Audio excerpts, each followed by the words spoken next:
Hey guys, I don't know if you know this, but I'm a bit of a Pokemon fan. Well, I basically grew up on Pokemon. Pokemon was like my first video game. The first console I ever had was a Game Boy Advance, I think.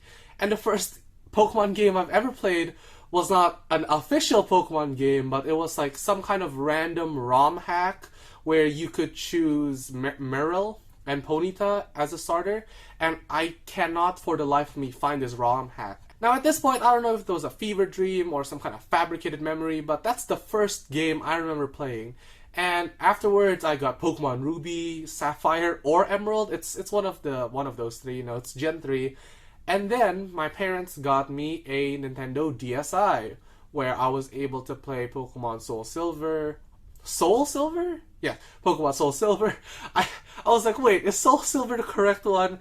Am I thinking of Storm Silver? No, it's Soul Silver. I played Soul Silver, Heart Gold, I played Diamond Pearl, and Platinum. And then I played Pokemon Black and White, but I have not played Pokemon Black 2 or White 2, which is why I tried to stream it, but it's really difficult because I don't have the time to stream. And back in 2013, when I first really discovered the internet, I watched the trailer for the new Pokemon game at the time, which was Pokemon X. I still have my copy right here. And when I watched this trailer, I was like, Mom, Dad, I really want to play Pokemon X because it's like an actual brand new Pokemon game. And to my dismay, I needed to use a 3DS. I could not use my normal NDS, which I have lost already, unfortunately. But my parents were like, okay, for your birthday, we'll buy you the 3DS, and we'll also buy you Pokemon X. And I was really, really excited. And for some reason, when we got to the store, the guy was like, hey, do you want a normal 3DS? Or do you want the special Pokemon X or Pokemon Y edition 3DS? And I was like, there's a Pokemon X special edition 3DS.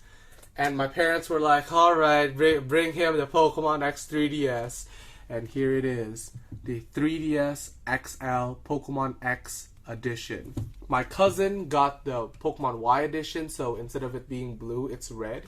I don't know why, but I really dislike Yveltal. I don't think he's a cool Pokemon, and I don't think the red color scheme would work well on a 3DS. So I opted for the blue one. It's cool, it's unique, and honestly, it's my baby.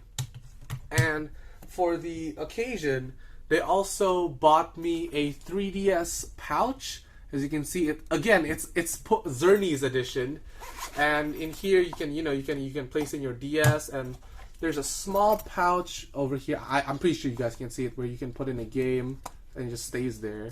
And you can put your 3DS here. You close it up and you just bring it to you wherever you go. And I think my dad went to Japan, or one of his friends went to Japan, and then he got me the fucking a 3DS pouch. It's a whole ass pouch. Instead of like a case, it's a whole pouch where you can wear like this. Unfortunately, it is a bit small for me, so I stopped wearing it. But at the time when my dad gave this to me, I was so excited. When you open it up, there's like 6 cartridge slots here. You can put 6 cartridges. And then it also came with a special Pikachu stylus. Look at this. This stylus was big, cumbersome, and in general very annoying to use. To get out, to store everything.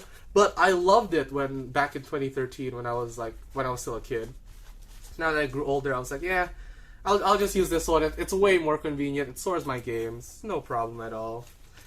And after playing Pokemon X, which I played for 70 hours, now to a lot of you that may not seem like a lot of time. Oh, you only played 70 hours for a game? I played 1,000 hours of this game.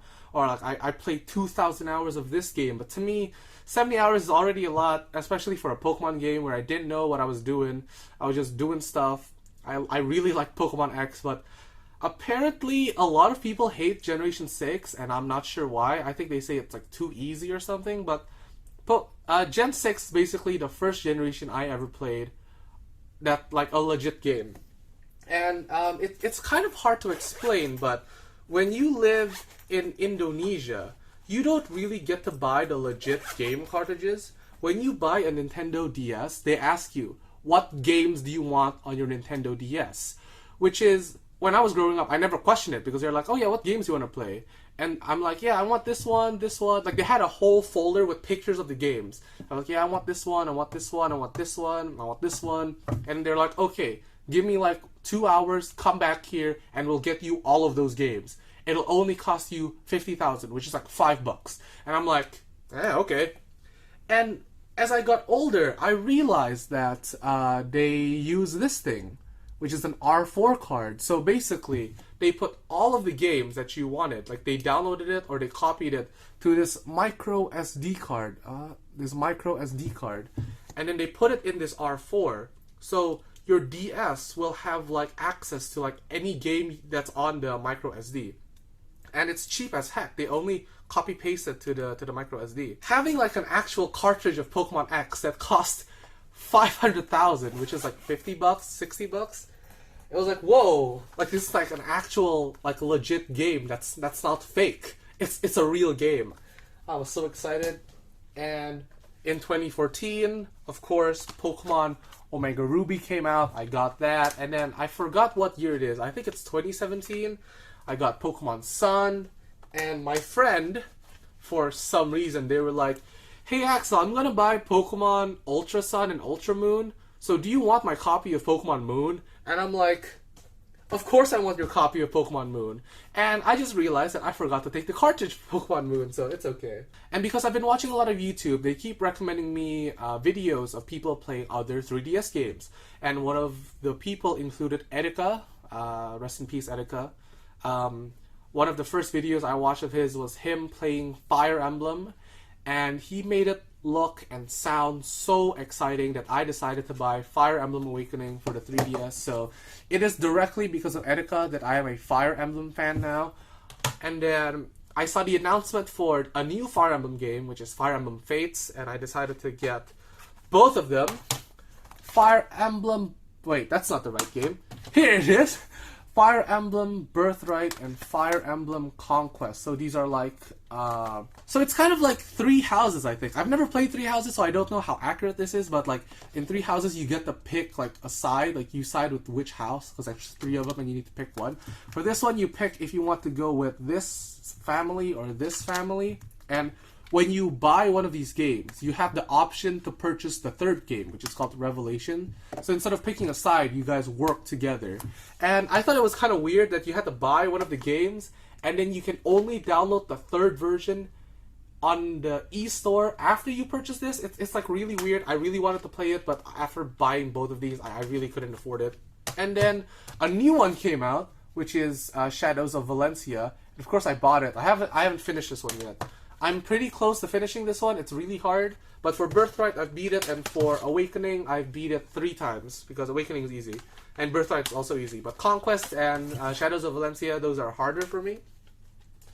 But I also discovered my favorite game of all time. So, back in 2013 or 2014, there was this YouTuber named Psycho who uploaded top 10 cutest Pokemons or something. And I think it's one of his most popular videos. Psycho still makes videos on Psycho Plays, and you guys should definitely check him out. Although I don't think a smaller YouTuber shouting him out would do him any good. Anyway, bringing it back to Psycho, in his description he was like, oh, I stream on twitch.tv/Psycho. And I was like, what's twitch.tv? I have no idea what that is. What's streaming? So I click on the link, and he was live at the time, and he was playing this game called Bravely Default. And when I saw him play the game, I was like, that's a really cool looking game. And then when he was playing it, you can hear the game music.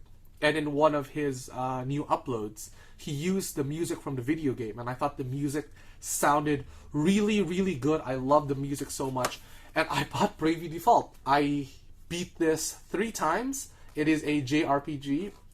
I think I spent about 40 hours on each playthrough. So that's totaling 120 hours on Bravely Default alone. And then Bravely Second came out, which is the sequel to Bravely Default. And I didn't buy that one. My cousin bought it. But he downloaded it from the eStore. So he's like, I'll lend you my DS so you can play Bravely Second. And I played that game for like 80 hours because I didn't know how to beat it, and then I finally beat it after 80 hours. And now they're announcing another sequel, which is called Bravely Default 2, because I think people didn't like Bravely Second. So they were like, yeah, we'll make Bravely Default 2 the actual successor to Bravely Default. And I was like, okay, that's cool. It's out on the Switch, but I'm not gonna buy it yet because I don't think I can afford it. That's the story behind me and my 3DS. I played it consistently from 2013 until 2015 or 2016, and then I stopped. I played more PC games. Overwatch came out in 2016, and I played some CS:GO. Is there anything else I played? I know I primarily played those two games. I spent a lot of hours on it, so I stopped playing my 3DS. Fast forward to 2020. Somehow, I was talking to my friend about Fire Emblem, and I was like, hey, you want to play Fire Emblem on my DS? I'll bring it to school tomorrow. And they were like, yeah, sure, I've always wanted to play. So I brought my DS, and I thought I had packed my charger also. So when I brought it to school, I was like, here, oh, the battery's finished. I'll go charge it real quick. And I searched my bag. It's like, oh, shit, I didn't bring the charger. All right. I'll find the charger and I'll bring it tomorrow. I scrambled the house looking for the charger and I just could not find it. I called some other friends and they're like, hey, can you order me a charger from Tokopedia, which is like Amazon for Indonesia? And I'm like, I'll pay you at school. And they're like, yeah, okay, I'll send it to the school also. So they order the charger. They send it to the school. We go get the package during our break time.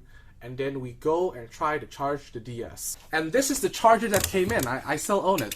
This is the charger, as you can see. It's a basic charger. You can flick in the whatever this is called, the pointy things. But when we try to plug it into the extension cord, I don't know if you guys can see this, but the pointy edge that we need, it needs to be circular instead of rectangular. And at school, all the plugs were like circular. We couldn't use the rectangular ones. Like, shit.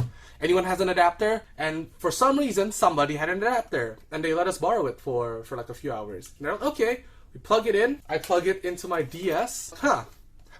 It's not charging. Oh no. Is my DS broken? That was the first thought I had. Like, oh no. Why is my DS broken? I have not touched this in years. I put it in a box. It was safely kept. There literally no damage. I plug it in, the light didn't light up. And my heart sank because, fuck, it's broken. Can anyone even fix this? Because it's 2020. I don't think a lot of people are using their DS anymore, and I don't think it's being sold anymore. So I panic, and I was like, okay, it's okay. I'll go to a repair store, and then I'll get it fixed, It's no problem. I'll wait until the weekends to get it fixed. But then I remembered, oh shit, in a week, I'm going to be having exams. So I need to study for exams. And I'm like, okay. After the exams finish, I will go to the repair store. But in the middle of exam week, COVID started. So exams were canceled. We weren't allowed to go outside. We had to stay at home. We weren't allowed to go to school. So I was like, shit, COVID really fucked up my plans. So I waited for a whole year. Now it's 2021. It's January. I told my mom, hey mom, I really wanted to bring my DS to a store to get it fixed. But, it's COVID, so what do we do? And she's like, okay, I think you need to wait until next month for COVID to get better. And then maybe, depending on the situation, we'll let you go to the store to have it repaired. I was like, okay, it makes sense. It's reasonable. 1 month passes by. It is now February 2021. And still, COVID's bad. March 2021, COVID's still bad. April 2021, it's getting better. So in April, we finally went to the store and the guy's like, come back in like a few days, we'll call you to pick it up. So we leave it with the guy, wait a couple days, and the guy's like, hey, pick it up. And we pick it up and they said like, oh, the electrical component in the 3DS was broken. So we fixed it for you, we replaced it with a new one. So I'm like, oh, perfect, it's fixed now. I can actually charge my DS. So I bring my DS home, I take out the charger, I plug it into the DS, but oh no, it's not lighting up again. I was like, wait, what? Why is it not charging? And then I realized that it has to be the charger that's broken. So now I need to order a brand new charger. And when I go on Tokopedia, there's two types of chargers. There's one that costs $30,000, which is roughly $3, and one that costs $300,000, which is $30. And I don't know which one to buy, because what if I buy the fake one, the cheap one, and then it's broken also? But if I buy the expensive one, it's really expensive. It's $300,000. It's $30. So we called the guy. It's like, hey, do you guys sell any 3DS chargers? And they were like, yeah, we sell 3DS chargers. And this is the 3DS charger they gave me. It is literally like a phone cable, phone charger. And this costs $70,000, which is $7. It's cheaper than the $300,000 one. But with this one, we went to the store and they're like, hey, can we test out your charger first to make sure it works? And they're like, yeah, of course. And we plug it in. It works. It lights up. And after literally 1 year and a half, I am now able to play my 3DS again. It was very much an emotional roller coaster. It was like, oh, I forgot my charger. Shit, I lost my charger. Gotta get a new one. Shit, my 3DS is broken. Fuck, it's the pandemic. I can't fix my DS. Alright, my DS is fixed. Oh my god, the charger is broken. We need a new charger. And now I got a new charger. My 3DS works fine. And I am very happy. It's really nice to play all my 3DS games again. And I think I feel bad for neglecting it for like 5 long years. It really does deserve to be used. And I hope it lasts me for a lifetime. That is my journey with my 3DS so far. If you guys enjoyed, please leave a like, comment, or even subscribe. And I hope you guys enjoyed the video. It was nice reminiscing about the good old days. See you guys next time.